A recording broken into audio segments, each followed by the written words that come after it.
بسم اللہ الرحمن الرحیم۔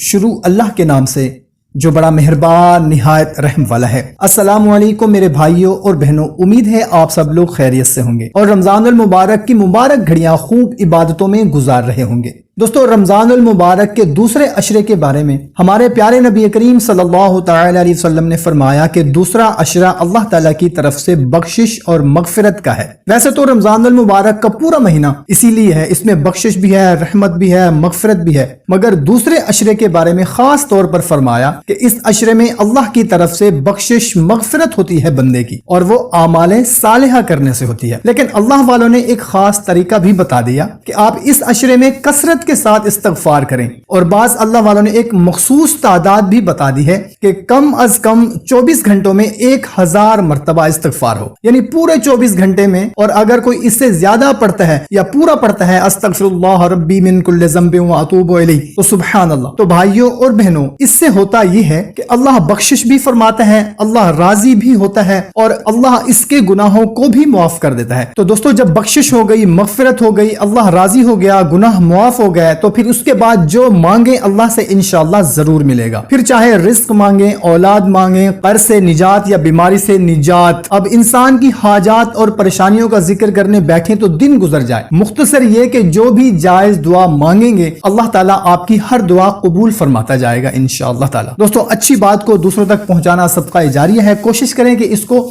دوسرا عشرہ شروع ہونے سے پہلے زیادہ سے زیادہ پھیلا دیں تاکہ آپ کے ساتھ ساتھ دوسروں کا بھی فائدہ ہو سکے۔ ہمیں دیں اجازت، ملتے ہیں نئی ویڈیو میں، اپنا خیال رکھیے گا، اللہ حافظ۔